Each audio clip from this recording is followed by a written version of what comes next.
Hey everyone, and welcome back. You know how we've all been talking about like the U.S. education system lately? We're diving deep today into this analysis called intelligence versus agency. Yeah, And it brings up some really interesting questions about what we're focusing on when it comes to education. it really does. The core question here is, are we focusing on like the wrong things? Are we putting too much emphasis on intelligence and not enough on agency? Okay, so before we go any further, can we like maybe just define those terms? I mean, we all know what intelligence is, but what does it really mean when we're talking about education? Yeah, good point. So in education, intelligence usually means like those measurable cognitive skills. Your ability to memorize facts, solve problems, think logically. Right. It's things like IQ tests and all those standardized exams. That's how we've traditionally measured a student's intelligence. But this analysis argues that maybe we're missing something really important: agency. So agency is more than just smarts, right? It's about like actually using that knowledge. Exactly. Agency is all about a student's ability to act independently, to make their own choices about their learning, to really own their education journey. It's the difference between just knowing something and actually being able to use that knowledge, Okay. in the real world. Okay, that makes sense.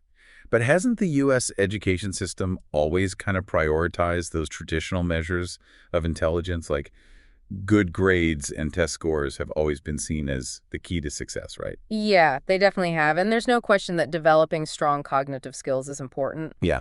But this analysis brings up some serious concerns about the downsides of this, like, intelligence-centric approach. Okay. For one thing, this intense focus on test scores can lead to a super narrow curriculum. Teachers feel this pressure to teach to the test. So they end up focusing on just the information and skills that are going to be on the test instead of encouraging a love of learning or those critical thinking skills. Right. So it's like the curriculum becomes a checklist instead of an exploration.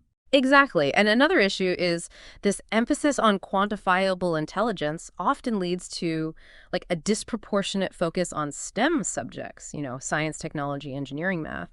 Right. And while those fields are super important, it often comes at the expense of arts, humanities, and those essential life skills that are harder to measure, like collaboration, creative problem-solving, communication. Yeah, those are crucial for any career. Exactly. But they don't always show up on a standardized test. That's a great point. It's like we're so busy measuring what students know that we forget to teach them how to actually use that knowledge.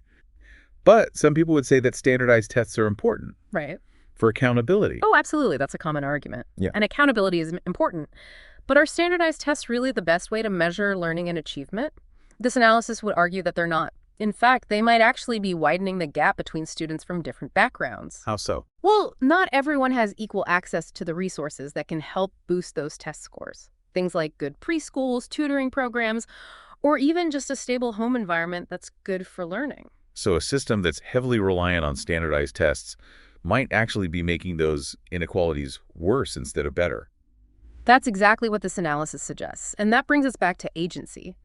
What if instead of just focusing on how much information a student can memorize for a test, we focused on empowering them to become active learners, people who can think for themselves, solve problems creatively, and shape their own destinies? That's a really interesting idea. So let's talk more about agency. Why is it so important to give students more control over their learning? Well, for one thing, studies have shown that when students have agency, they're way more motivated and engaged. That makes sense. When they have a say in what and how they learn, they're more invested and they're more likely to remember the information. Right. Think about it. You're more likely to put effort into a project you chose yourself than something you were forced to do. Yeah, for sure. But it's more than just about keeping students interested, right? Oh, yeah, absolutely. It's about giving them the tools they need to succeed, not just in school, but in life. It is. No. When students have that freedom, to make choices, experiment, even make mistakes, they develop those essential life skills that traditional schooling sometimes misses. Things like self-regulation, decision-making, adaptability, those skills that employers are looking for, but you can't really teach those through lectures and worksheets. So agency isn't just about making learning more fun. It's about preparing students for the real world in a much deeper way. Exactly. And here's another fascinating thing. Agency has been shown to have a direct impact on creativity and innovation. Well, wow. When you encourage students to think outside the box, to question assumptions, and come up with their own solutions, you're basically fostering a culture of innovation. Yeah. That makes you wonder why agency isn't already at the heart of how we educate in the U.S. Yeah. I mean, it seems like such a no-brainer. Yeah, I know. It's a question a lot of educators and researchers are trying to figure out.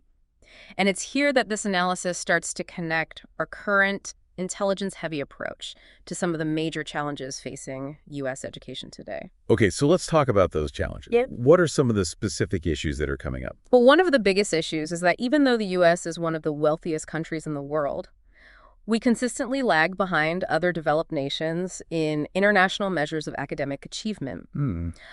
Our focus on standardized testing and measurable intelligence just isn't creating the kind of well-rounded, adaptable learners we need to compete globally. So it's not just about how much information our students are learning. Yeah. It's about how well they can use that knowledge and solve problems in the real world. Exactly. And this ties into another major shortcoming, the lack of holistic education.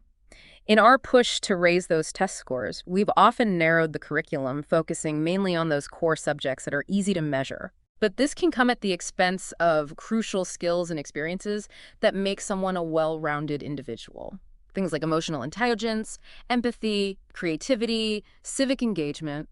It's like we're creating amazing test takers, but not necessarily preparing them for life outside of school. Yeah, that's a good way to put it. Huh.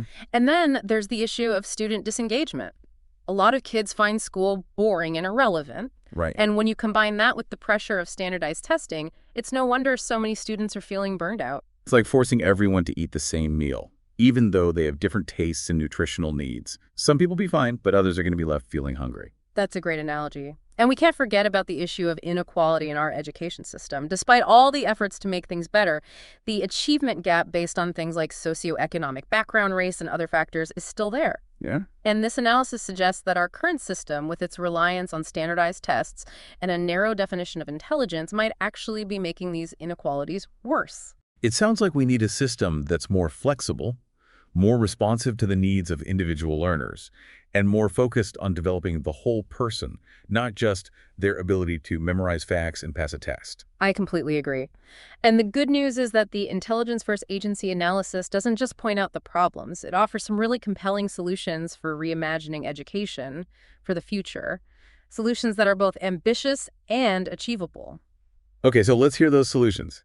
What could a more agency-focused education system look like? One of the key parts of this reimagined system is a more diverse and flexible curriculum. Instead of the one-size-fits-all approach, we're talking about a curriculum that offers lots of choices, allowing students to explore their passions and develop a wider range of skills. So instead of everyone being forced down the same path, we create multiple pathways to success. Exactly. Imagine schools where arts, technology, vocational skills, and emotional intelligence are valued just as much as traditional academic subjects. A place where students can personalize their learning experiences based on their own interests, strengths, and goals. That sounds a lot more engaging and relevant for students, and probably a lot more effective at preparing them for the real world. Absolutely. And along with this shift in curriculum comes a move away from standardized testing as the only measure of success. Okay. We need to embrace a wider range of assessments that can capture all of the skills and knowledge that students are developing. So what would those alternative assessments look like? Can you give me some examples? Think about project-based learning, where students use their knowledge to solve real-world problems, work with others, and show off their creativity and critical thinking skills. Or imagine portfolios that show a student's growth and development over time instead of just a single test score. So it's about shifting the focus from memorization to actually using knowledge and skills. Exactly. And of course, giving students more control is essential to this whole idea of agency. That could look like more elective courses, personalized learning paths, and student-led projects where they have a real say in shaping their learning. So instead of just passively listening to the teacher, students are actively involved in their own learning. Exactly. But it's not just about changing the curriculum or the assessments. It's about transforming the role of the teacher, too. Okay. In this new system, teachers become facilitators of learning, not just dispensers of information. They guide students, provide support, create a safe space for exploration and risk-taking, and help them develop those critical thinking and self-management skills that are so important for success. So teachers become more like mentors and coaches. Precisely. And it's not just about what happens in school. This reimagined system recognizes the importance of families and communities in shaping education. Imagine schools that are really integrated into their communities with students working on projects that benefit those communities and prepare them to be active citizens. It's about making learning more relevant and connected to the places where students live. Exactly. And we can't forget about the potential of technology to personalize learning and empower students. I'm not talking about using technology for drills or testing, but for creating adaptive learning platforms that allow students to learn at their own pace in ways that work best for them. So things like virtual reality experiences, AI tutors, and online learning communities. Exactly. It's about using technology to help each student reach their full potential and create a truly personalized learning experience. But maybe the most important part of this new system is a commitment to equity. Okay. We need to fix funding disparities, provide equal access to high-quality resources, and create a system that recognizes and supports the different learning styles and needs of all students. So it's not just about making the system more flexible and engaging. It's about making sure that all students have the chance to develop both their intelligence and their agency. That's right. It's about creating a system that truly works for everyone. So we've talked about some really exciting ideas for changing education. But let's be real. We're talking about a huge system with a lot of established structures and beliefs. How do we actually make these changes happen? Well, it's going to take everyone who cares about education to work together. Policymakers, educators, parents, community members, and students. We need to change the conversation from just tweaking the existing system to really rethinking what education should look like in the 21st century. Yeah, it does sound like a huge undertaking, but also a really exciting one. Like we're talking about a whole new way of thinking about education. It is a paradigm shift, and the good news is there's this growing movement of, educators, researchers, policymakers who are really pushing for these changes. They're trying new things, advocating for reforms, and creating those spaces where students can really thrive. So it's not just a bunch of ideas. There are actual people making these Yeah. changes happen in classrooms all over the country. Absolutely. And one of the coolest things is this movement isn't just coming from the top down, it's being driven by students themselves. Oh, wow, that's interesting. Yeah, young people today, they're digital natives, they've grown up with technology, they're used to having information at their fingertips and connecting with people in ways that we couldn't have imagined before. And they're not content to just sit there and listen. They want to be a part of their learning. They want to create, to innovate, to make a difference in the world. I love that. It's like they're saying, don't just teach us, empower us. Exactly. It's a challenge to the old way of doing things, but it's also this amazing opportunity to create something really new and transformative. Okay, so as we wrap up this deep dive into intelligence versus agency, let's bring it back to our listeners. What does all this mean for you? Well, whether you're a student figuring out your own path in education, a parent trying to support your child, a teacher who wants to create a better learning experience, or just someone who cares about the future of our society, this analysis has something for you. It's an invitation to think differently, to imagine new possibilities, and to support an approach to education that values both intelligence and agency. So instead of just measuring intelligence, what if we focused on nurturing it along with agency? Giving every student the chance to become a lifelong learner, a critical thinker, someone who can shape their own future. Imagine a world where every student had the chance to discover what they're passionate about, develop their talents, and contribute to society in meaningful ways. That's the world we could create. It's a big goal, but it feels possible and so important. It's time to move past this limited view of intelligence and create an educational system that is more holistic and empowering. It's time to unleash the power of agency and create a brighter future for all learners.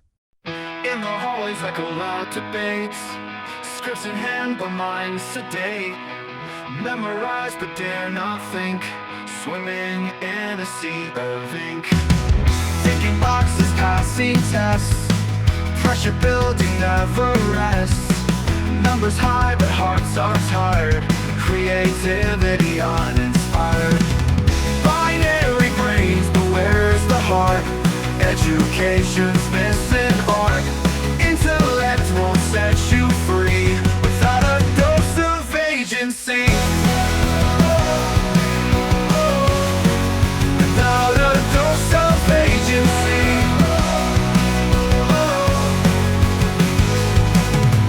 Teach me how to navigate beyond the lines, beyond the slate. Finding truths inside the gray. Lead my mind, don't make me stray.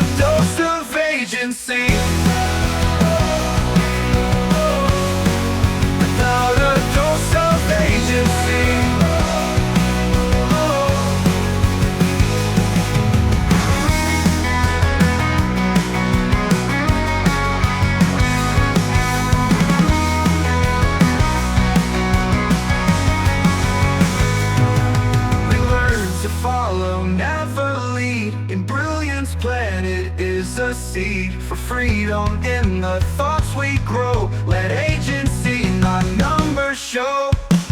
Binary brains, but where is the heart? Education's missing art. Intellect won't set you free without a dose of agency. Without a dose of agency.